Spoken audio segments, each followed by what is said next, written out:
Hello everyone, welcome back to new video. तो दोस्तों, अगर आप लोग भी उत्तराखंड ग्रुप सी एग्ज़ाम की तैयारियां कर रहे हो तो आपको बताना चाहता हूँ आज से मैं आप लोगों के लिए, अगर आप लोग अजय रावत जी की बुक पढ़ रहे हो तो मैं आप लोगों के लिए यहाँ पे विस्तार से नोट्स आप लोगों के लिए बना दिए। तो 30 से 35 लेक्चर में आप लोगों का मैं यहाँ पे कोर्स कंप्लीट करने की पूरी कोशिश करूँगा। तो आज से हम शुरू कर रहे हैं और आप लोगों के लिए मैं प्लेलिस्ट बना दूँगा, तो आप लोग प्लेलिस्ट पर अच्छे से हर एक वीडियोस चेकआउट कर सकते हो ताकि आपकी परीक्षा के लिए आपको काफ़ी ज़्यादा मदद मिल सके।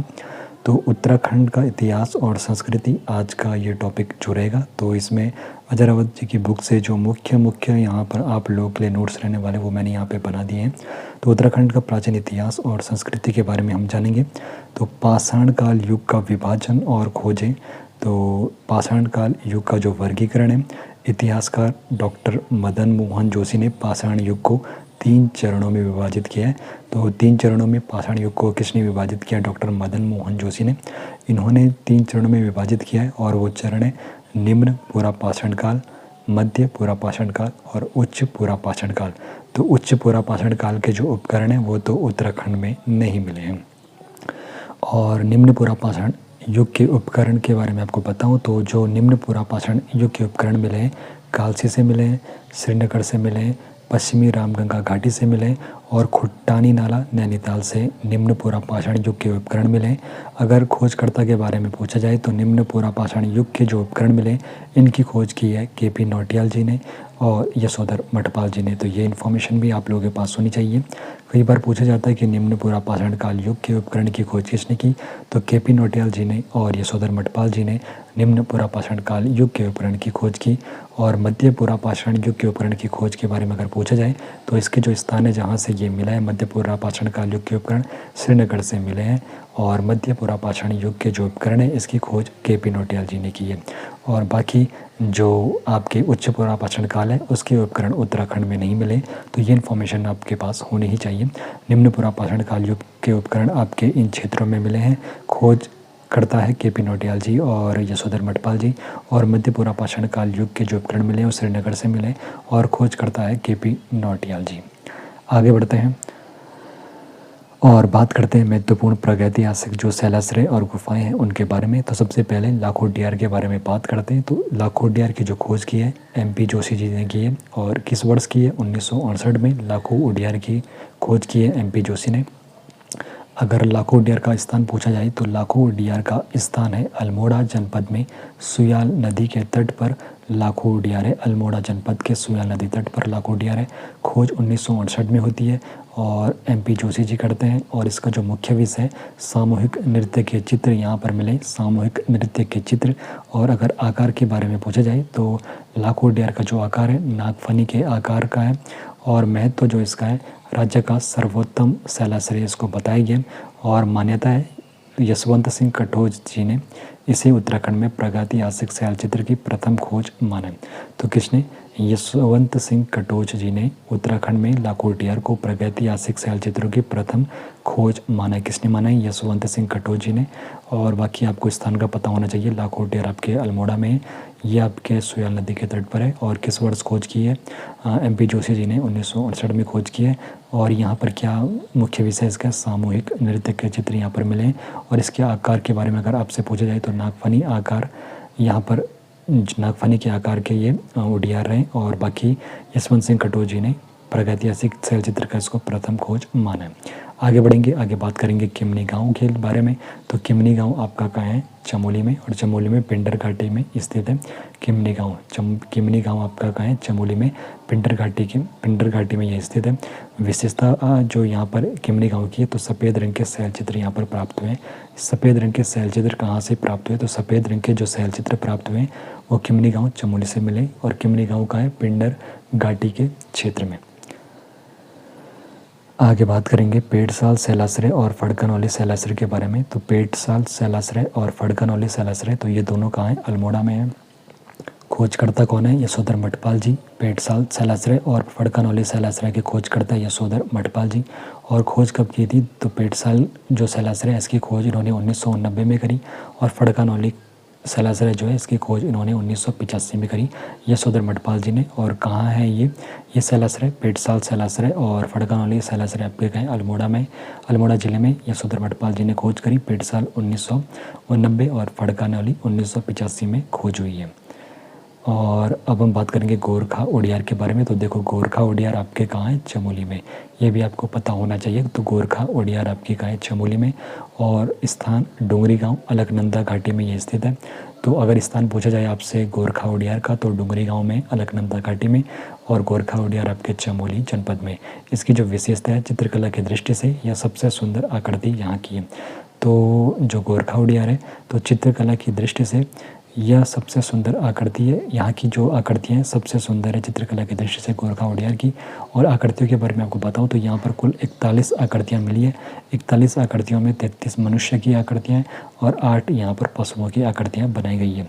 बाकी मनुष्य को त्रिशूल आकार में यहाँ पर दिखाया गया। तो मनुष्य को त्रिशूल आकार में कहाँ पर दिखाया गया, तो मनुष्य को त्रिशूल आकार में दिखाया गया है गोरखा उड़ियार, जो कि चमोली गढ़वाल में, ठीक है।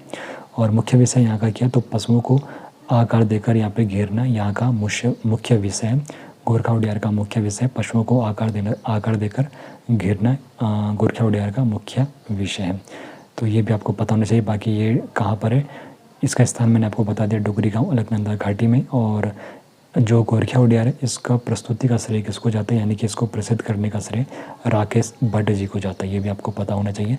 जो गोरखा उड़ियार है इसको प्रसिद्ध करने का श्रेय जाता है राकेश भट्ट जी को।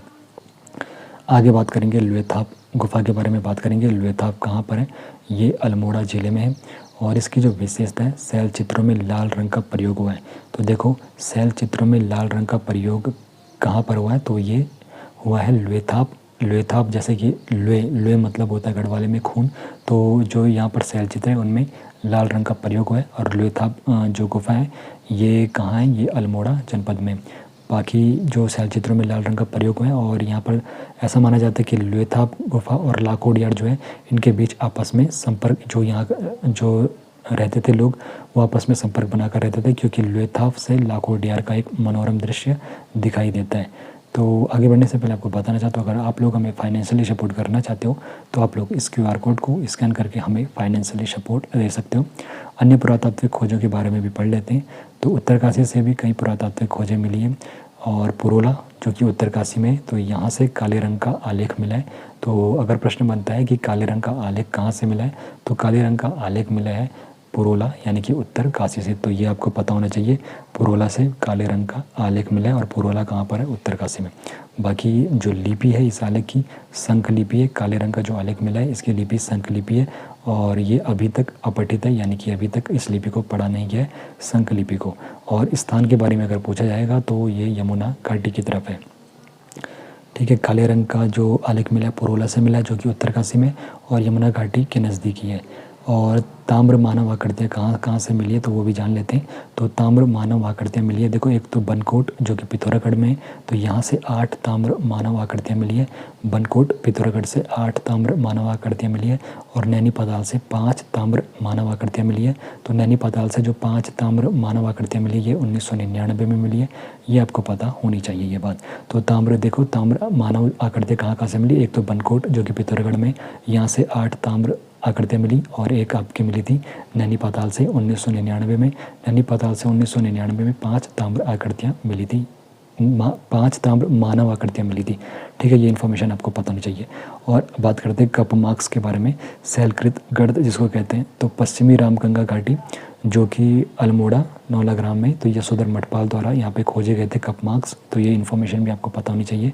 पश्चिमी रामगंगा घाटी अल्मोड़ा नौलाग्राम, तो यशोधर मठपाल जी के द्वारा यहाँ पर कप मार्क्स खोजे गई। और देवीधुरा और जसकोट में भी MP जोशी जी द्वारा कप मार्क्स खोजे गए थे, देवीधुरा और जसकोट। यहाँ पर किसने कप मार्क्स खोले थे, देवीधुरा और जसकोट में MP जोशी जी ने। और आपके पश्चिमी रामगंगा घाटी में यशोधर मठपाल जी ने कप मार्क्स खोजे थे। गोपेश्वर और पश्चिमी नयार घाटी में यशवंत सिंह कटोच जी के द्वारा कप मार्क्स खोजे गए थे। गोपेश्वर और पश्चिमी जो नयार घाटी है वहाँ पर जो कप मार्क्स खोजे गए थे, गोपेश्वर और पश्चिमी नयार घाटी में यशवंत सिंह कटोच जी ने वहाँ पर कप मार्क्स खोजे थे, गोपेश्वर और पश्चिमी नयार घाटी में। द्वाराहट में एकेश्वर मंदिर से कप मार्क्स मिले, तो द्वाराहाट से भी एकेश्वर मंदिर से कप मार्क्स यहाँ पर मिले हैं। बाकी बहादुराबाद जो कि हरिद्वार में, तो यहाँ पर खुदाई हुई थी 1953 में, और ये खुदाई किसके नेतृत्व में हुई थी, तो यगदत्त शर्मा जी के नेतृत्व में बहादुराबाद में जो कि हरिद्वार में है 1953 में यगदत्त शर्मा जी के द्वारा यहाँ पर खुदाई होती है। तो पृष्ठभूमि यहाँ पर जो है तो 1951 में यहाँ से ताम्र उपकरण मिले थे, इसीलिए ये खुदाई की गई थी बहादुराबाद हरिद्वार में 1953 में यगदत्त शर्मा जी के द्वारा, उनके नेतृत्व में ये खुदाई हुई थी, क्योंकि 1991 में यहाँ से ताम्र उपकरण मिले थे।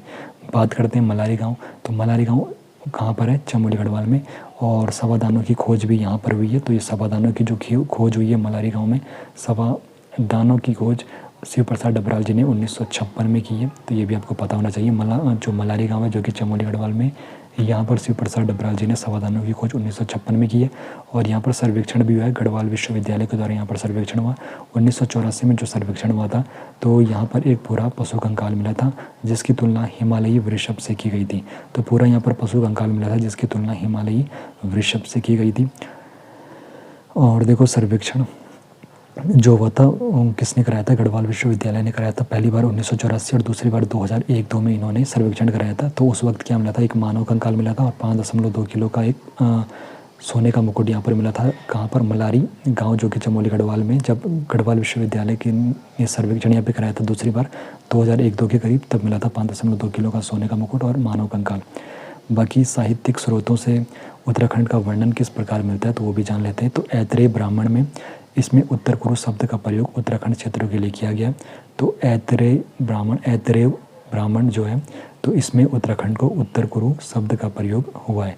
और कौशितकी ब्राह्मण जो है, कौशितकी ब्राह्मण में इसके अनुसार की इन्फॉर्मेशन हमें मिलती है, बाघ देवी का जो निवास स्थान है वो बद्रिकाश्रम में, वाघ देवी जो है उनका निवास स्थान बद्रिकाश्रम में है। इसकी इन्फॉर्मेशन हमें कहाँ से मिलती है, कौशितकी ब्राह्मण इस वाले से। और उसके बाद बद्रिकाश्रम किस लिए प्रसिद्ध है ये सबको पता है। तो व्यास जी ने यहाँ सृष्टि लक्ष्य संहिता की रचना की थी बद्रिकाश्रम में। तो बद्रिकाश्रम, खंडवाश्रम, ये काफ़ी इन्फॉर्मेशन इनके बारे में भी आप लोगों को इन्फॉर्मेशन होनी चाहिए। खंडवाश्रम जो कि दुष्यंत और शकुंतला के प्रेम विवाह के लिए काफ़ी ज़्यादा प्रसिद्ध है। वहाँ पर खंडवाश्रम में कालिदास ने एक रचना भी करी थी। लेकिन बद्रिकाश्रम में क्या हुआ था, तो व्यास जी ने यहाँ पर सृष्टि लक्ष्य संहिता की रचना की थी। तो बद्रिकाश्रम में क्या हुआ था, व्यास जी ने सृष्टि लक्ष्य संहिता की रचना की थी। और व्यास गुफा, व्यास जी ने यहाँ पर क्या किया था, जनमेजय को महाभारत की कथा सुनाई थी। जनमेजय को महाभारत की कथा कहाँ पर सुनाई थी, तो व्यास जी ने व्यास गुफा में सुनाई थी। बाकी बद्रिकाश्रम में व्यास जी ने सृष्टि लक्ष्य संहिता की रचना की थी। सृष्टि लक्ष्य संहिता की रचना कहाँ पर की गई, तो बद्रिकाश्रम में व्यास जी ने करी थी। देवप्रयाग को क्या कहते हैं, इसे समस्त तीर्थों का शिरोमणि, समस्त तीर्थों का शिरोमणि और समग्र पापों का विनाशक कहते हैं। किसको, देवप्रयाग को। समस्त तीर्थों का शिरोमणि और समग्र पापों का विनाशक किसको कहते हैं, देवप्रयाग को। और श्रीनगर भी काफ़ी ज़्यादा प्रसिद्ध है। तो यहाँ पर सत्यसंग नरेश ने कोल्हापुर का वध किया था। सत्यसंग नरेश ने कोल्हापुर का वध किया था श्रीनगर में। और महाभारत में जो इसकी पहचान हुई है श्रीनगर की, सुबाहपुर से की जाती है। किस सभा में यहाँ पे ये वाला नाम आया है, तो यहाँ पर सभा पर्व, द्रोण पर्व, भीष्म पर्व में उल्लेख है श्रीनगर का। तो यहाँ पर सत्यसंग नरेश ने कोल्हापुर का वध किया था। सुबाहपुर से यहाँ पर महाभारत में इसकी पहचान की जाती है। और जागेश्वर जो कि अल्मोड़ा में है, तो यहाँ पर शिव जी ने यहाँ तपस्या की थी। और भगवान कार्तिकेय का जन्म भी जागेश्वर अल्मोड़ा में हुआ था। तो इन्फॉर्मेशन भी आप लोगों के पास होनी चाहिए। महाभारत का जो वन पर्व है, तो उससे क्या क्या इन्फॉर्मेशन मिलती है, तो ऋषि धौम्य राजा युधिष्ठिर को भारत के तीर्थों के बारे में बता रहे हैं। ये इन्फॉर्मेशन कहाँ से मिलती है, महाभारत के वन पर्व से। पांडवों की बद्रीनाथ यात्रा का उल्लेख कहाँ से मिलता है, ये भी महाभारत के वन पर्व से मिलता है। उत्तराखंड क्षेत्र के लिए सर्वाधिक पर्वत और हिमवत शब्दों का जो प्रयोग किया गया है, ये महाभारत के वन पर्व में किया गया है, जिन्हें गढ़वाल और कुमाऊँ के सबसे प्राचीन नाम माना जाता है। और महाभारत का जो आदि पर्व है, तो आदि पर्व में उत्तर कुरु और दक्षिण कुरु दोनों का यहाँ पर वर्णन मिलता है। आदि पर्व में अर्जुन और उलूपी जो नागराज कौरव्य की पुत्री थी, हरिद्वार में शासन करते थे, इनका विवाह हरिद्वार में हुआ। तो अर्जुन और उलूपी का जो विवाह होता है वो हरिद्वार में होता है। और प्राचीन राजवंश और उनकी जानकारी भी यहाँ पर एक बार देख लेते हैं। तो कुड़िंद वंश, तो इनके इतिहास का जो एकमात्र स्रोत मिलता है इनकी मुद्राओं से मिलता है कि उत्तराखंड में कुड़िंद वंश है। इसकी पहचान कहाँ से हुई थी, इसकी इन्फॉर्मेशन कहाँ से पता चलती है, इनकी मुद्राओं से। और सबसे जो प्रतापी राजा इस वंश का था, कुनिंद वंश का, वो अमोघ भूति था। और जो मुद्राएं थी तो अमोघ भूति की जो मुद्राएं थी रजत, चांदी और तांबे की बनी होती थी, जबकि जो अन्य कुनिंद राजा थे उनकी जो मुद्राएं रहती थी वो केवल तांबे की रहती थी। और लिपि जो इस्तेमाल की गई थी ब्राह्मी और खरोष्टी लिपि का प्रयोग किया गया था मुद्राओं में। और यहाँ पर जो खोजें हुई है, अल्मोड़ा से मिली 4 मुद्राएं वर्तमान में ब्रिटिश संग्रहालय लंदन में रखी गई है। तो जो खोजें हुई थी तो कुनिंद जो वंश की जो मुद्राएं मिली थी तो अल्मोड़ा से 4 मुद्राएं जो मिली वर्तमान में ब्रिटिश संग्रहालय लंदन में वो रखी गई है। और कत्यूर घाटी से 54 मुद्राएं मिली है। कत्यूर घाटी से अगर बात करें कुनिंद वंश की 54 मुद्राएं मिली है। और इनका जो पतन होता है कुषाणों ने इनके मैदानी भागों पर अधिकार कर लिया था। और यादव वंश के बारे में आपको बताऊं, जिनको यदुवंशी भी कहते थे, तो ये यादव वंश का स्रोत मिलता है राजकुमारी ऐश्वर्या का जो लाखा मंडल प्रशस्ति लेख था, उससे यादव वंश की इन्फॉर्मेशन पता चलती है। और इस लेख की जानकारी मिलती है 11 पीढ़ी के 12 राजाओं का यहाँ पर उल्लेख किया गया था। जो ऐश्वर्या का लाखा मंडल जो प्रशस्ति पत्र था, और इनकी राजधानी बताई गई थी सिंहपुर, सैयदपुर भी जिसको कहते थे। और नागराजा के बारे में आपको बताऊं तो नागराजाओं का जो स्रोत मिलता है गोपेश्वर के त्रिशूल लेख से मिलता है। और इसका जो उल्लेख है 4 नागराजाओं के नाम उसमें मिलते हैं। एक जो नाम है नाग, विभुनाग, अशुनाग और गणपति नाग। तो नागराजाओं का जो उल्लेख मिलता है गोपेश्वर के त्रिशूल लेख से मिलता है, जिसमें 4 नागराजाओं के नाम है। एक है नाग, विभुनाग, अंशुनाग और गणपति नाग। और सबसे प्रतापी जो यहाँ पर नागराजा था वो गणपति नाग था। उसके बाद गोविषाण के बारे में आपको बताऊं तो गोविषाण की जो पहचान है वर्तमान काशीपुर में की जाती है। और इसके पहचानकर्ता थे कनिंघम को गोविषाण का पहचानकर्ता बताया जाता है, क्योंकि इन्होंने ही गोविषाण की खोज की। कत्यूरी राजवंश के बारे में आपको बताऊं तो कत्यूरी शब्द का प्रयोग सर्वप्रथम एटकिंसन के द्वारा किया गया था। कत्यूरी राजवंश की इन्फॉर्मेशन लेने से पहले आपको बताऊं, जो कत्यूरी शब्द का जो सबसे पहले प्रयोग किया था वो एटकिंसन ने किया था। और प्रारंभिक कुमाऊं शुरुआत में चंपावत और उसके आसपास के इलाके को ही कुमाऊं कहा जाता था। संस्थापक के बारे में आपको बताऊं तो जो कत्यूरी जो यहाँ पर वंश शुरू होता है तो कत्यूरी राजवंश का यहाँ पे संस्थापक बसंत देव को माना जाता है बागेश्वर शिलालेख के अनुसार, जो त्रिभुवन राज का है। और अभिलेख के बारे में आपको बताऊं तो अब तक कुल 8 अभिलेख मिले हैं, सभी कुटिला लिपि में। तो कत्यूरी राजवंश के जो अभिलेख मिले वो कुटिला लिपि में, और अभी तक इनके कुल 8 अभिलेख मिल चुके हैं। सर्वाधिक अभिलेख ललित सूर्यदेव के मिले, जो कत्यूरी वंश का सबसे प्रतापी राजा था। तो कत्यूरी वंश का अगर सबसे प्रतापी राजा पूछा जाएगा तो कत्यूरी वंश का सबसे प्रतापी राजा ललित सूर्यदेव था। और इष्ट गणदेव ने गढ़वाल और कुमाऊं का एकीकरण किया था। तो इष्ट जो गणदेव है इसने गढ़वाल और कुमाऊं का एकीकरण किया था। इसको गढ़वाल और कुमाऊं का एकीकरण करने के लिए जाना जाता है इष्टदेव को। तो राजधानी जो पहले जोशीमठ में थी, बाद में कत्यूर घाटी में स्थानांतरित हो गई थी। तालेश्वर ताम्रपत्र में इसका उल्लेख है, कत्यूर घाटी की राजधानी का उल्लेख करते हैं, जबकि पांडुकेश्वर का जोशीमठ का। शीतकालीन जो राजधानी इनकी थी डिकोली, इंटौली के नज़दीक थी डिकोली। और प्रशासनिक पद जो कत्यूरी शासनकाल में थे तो घटपाल कहा जाता था गुफाओं के रक्षक को, घटपाल। प्रांतपाल कहा जाता था सीमाओं के रक्षक को। और दोष अपराधियों को पकड़ने वाले, धनपासिक, दंडनायक, महादंडनायक पुलिस विभाग के बड़े अधिकारी होते थे। प्रभार कहते थे भूमि का चुनाव करने वाले को, भोगपति और सॉलिड कहते थे कर अधिकारी को, और फिर कहते थे पशुओं से दूध निकालने वाले को, गोलमेका कहते थे पैदल सेना को। तो उत्तराखंड की आदि निवासी और जनजातियों के बारे में कुछ इन्फॉर्मेशन है। तो डॉक्टर BL अवस्थी अपनी पुस्तक स्टडीज़ इन स्कंद पुराण में कहते हैं कि कुमाऊं और गढ़वाल को मिलाकर ब्रह्मपुर बनता था। शिव प्रसाद डबराल जी के अनुसार गढ़वाल शब्द का जो सर्वप्रथम प्रयोग हुआ है मौलाराम ने 1815 में किया था। गढ़वाल शब्द का सर्वप्रथम प्रयोग 1815 में। और ये किसके अनुसार है? शिव प्रसाद डबराल जी के। और आदिम निवासी जो थे उनको कोल कहते थे। और जनजातियों का जो क्रम है कोल, फिर किरात, किरात के बाद खस। तो किरातों ने कोलों को ख़त्म किया, खसों ने किरातों को यहाँ से भगाया था। तो डबराल जी के स्रोतों के अनुसार आदिम जो निवासी है उनको किरात कहते थे। और किरातों के जो नेता है वो शिव को माना जाता है। आर्यों द्वारा नाम जो पड़ा है, तो जब बाहरी आर्य थे उत्तराखंड लौटे थे तो उन्होंने यहाँ के जो मूल निवासी थे किरातों को शूद्र कहना शुरू कर दिया था। और वंशज आपको बताऊं तो वर्तमान के जो हरिजन और शिल्पकार है तो किरातों के ये वंशज माने जाते हैं। और किरात और अर्जुन का युद्ध बिलो केदार वर्तमान सोनप्रयाग श्रीनगर के समीप जो गढ़वाल में हुआ था, तो बिलो केदार में किरात और अर्जुनों का युद्ध का उल्लेख मिलता है। शक जाति, तो मृतकों की समाधि में उनकी प्रिय वस्तु रखने की प्रथा प्रचलित है। तो ये किस में? शक जाति में। अशोक चल के बारे में आपको बताऊं तो नेपाल का राजा जिसने गढ़वाल पर 1191 में आक्रमण किया था, उसे बोधगया शिलालेख में खस देश का राजा भी कहा गया है। बाकी अब विस्तार से यहाँ पर एक बार अच्छे से देख लेते हैं। तो पाषाण काल युग को कितने चरणों में विभाजित किया गया और उत्तराखंड में इसके उपकरण कहाँ से मिले। तो इतिहासकार डॉक्टर मदन जोशी जी ने पाषाण युग को 3 चरणों में विभाजित किया है, निम्न पुरापाषाण काल, मध्य पुरापाषाण काल और उच्च पुरापाषाण काल। उत्तराखंड में निम्न पुरापाषाण काल के उपकरण काल से श्रीनगर, पश्चिमी रामगंगा घाटी और खोटानी नौला नैनीताल से प्राप्त हुए और इन उपकरणों की जो खोज है केपी नौटियाल और यशोधर मठपाल जी ने की थी। केपी नौटियाल जी और यशोधर मठपाल जी ने मध्य पुरापाषाण काल के जो उपकरण है वो श्रीनगर से मिले, जिनकी खोज केपी नौटियाल जी ने की थी, और उच्च पुरापाषाण काल के उपकरण उत्तराखंड से नहीं मिले हैं। लाखोडियार कहाँ स्थित है, इसकी इन्फॉर्मेशन मैंने आपको ऊपर बताई थी। तो लाखोडियार आपका अल्मोड़ा जनपद में सोया नदी के तट पर स्थित है। इसकी खोज MP जोशी जी ने 1959 में की थी।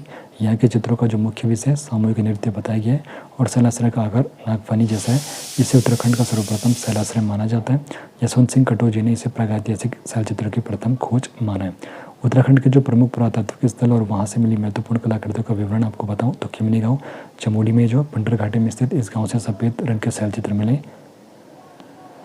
और पेटसाल और फड़कानौली जो कि अल्मोड़ा में है। तो यशोधर मठपाल जी ने पेटसाल की खोज 1989 और फड़कानौली की जो खोज की थी 1985 में की थी। और गोरखा जो उड़ियार है जो कि चमोली गढ़वाल में डूंगरी गांव अलकनंदा घाटी में स्थित यह स्थल चित्रकला की दृष्टि से सबसे सुंदर है। यहाँ कुल 41 आकृतियाँ मिली, जिसमें 33 मनुष्य की थी, 8 पशु की मिली थी। मनुष्य को त्रिशूल आकार में दर्शाया गया और मनुष्य यहाँ पे जो मुख्य विषय पशुओं को आकर देखा घेरना है। और राकेश भट्ट ने जो ये आपकी गोरखा उड़ियार है इसको फेमस किया था। बाकी लोहताब अल्मोड़ा में यहाँ के शैल चित्र में लाल रंग का प्रयोग हुआ है और माना जाता है कि लोहताब और लाखोडियार के लोग आपस में संपर्क में रहते थे, क्योंकि लोहताब से लाखोडियार का मनोरम दृश्य दिखता था। और पुरोला जो कि उत्तरकाशी है, तो यमुना घाटी में स्थित इस कस्बे में काले रंग का एक आलेख मिला है जो संख लिपि में लिखा गया है और अभी तक अपठित है। बनकोट जो कि पिथौरागढ़ में, तो यहाँ से 8 ताम्र मानव आकृतियाँ मिली है। बनकोट पिथौरागढ़ में 8 ताम्र मानव आकृतियाँ कहाँ से मिली, बनकोट से। और नैनी पाताल से 5 ताम्र मानव आकृतियाँ मिली है 1999 में। मलारी गांव जो कि चमोली में, तो यहाँ से सावधान यानी कि कब्रें मिली है। और शिव प्रसाद बराल ने 1956 में इनकी खोज की थी। गढ़वाल विश्वविद्यालय ने 1984 में यहाँ से एक पूरा पशु कंकाल यानी कि हिमालयी वृषभ यहाँ पे उनको मिला था। और 2001-2 में जब दोबारा इन्होंने यहाँ पर सर्वेक्षण किया था तो मानव कंकाल तथा 5.2 किलो का यहाँ पर सोने का मुकुट इनको मिला था। पश्चिमी रामगंगा घाटी में पुरातात्विक खोजें क्या है, तो पश्चिमी रामगंगा घाटी जो कि अल्मोड़ा में, तो यहाँ पर से कप मार्क्स और कब्रें की खोज यशोधर मठपाल जी ने की थी।